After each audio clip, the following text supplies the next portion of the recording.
ദൈവമാതാവേ ഇടപെടണമേ, ദൈവമാതാവേ ഇടപെടണമേ.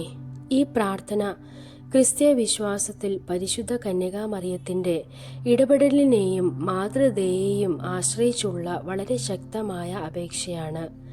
ദൈവമാതാവേ എന്ന വിളി തന്നെ ഒരു വിശ്വാസ പ്രഖ്യാപനമാണ്.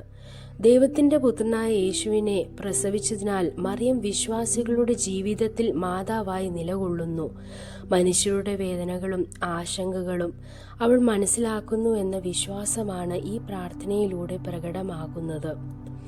ഞങ്ങളുടെ ആവശ്യങ്ങൾ നീ അറിയുന്നു എന്ന വാക്യം മനുഷ്യൻ്റെ ദൈനംദിന ജീവിതത്തിലെ വെല്ലുവിളികൾ, വീട്ടിലെ പ്രശ്നങ്ങൾ, ആരോഗ്യ ബുദ്ധിമുട്ടുകൾ, ബന്ധങ്ങളിലെ ബുദ്ധിമുട്ടുകൾ, സാമ്പത്തിക പ്രതിസന്ധികൾ എന്നിവയെല്ലാം ദൈവമാതാവിൻ്റെ ശ്രദ്ധയിലുണ്ടെന്നും അവൾ ഒരിക്കലും മക്കളെ മറക്കുന്നവളല്ലെന്നും വിശ്വാസം സമ്മതിക്കുന്നു.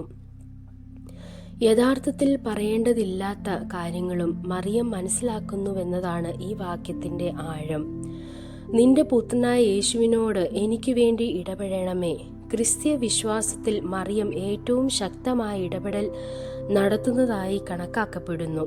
കാനായിലെ വിവാഹത്തിൽ മറിയം യേശുവിനോട് ഇടപെട്ടപ്പോൾ യേശു അത്ഭുതം ചെയ്തതുപോലെ ഇന്ന് പോലും അവൾ മക്കളുടെ ആവശ്യങ്ങൾ യേശുവിൻ്റെ സന്നിധിയിൽ കൊണ്ടുപോകുന്നു എന്നതാണ് ഈ വാക്യത്തിൻ്റെ സത്യം.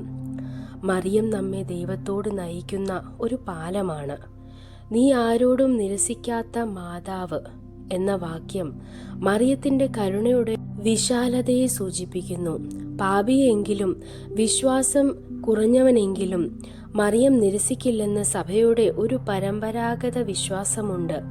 ഈ കാരുണ്യമാണ് വിശ്വാസികൾക്ക് ധൈര്യവും ആശ്വാസവും നൽകുന്നത്.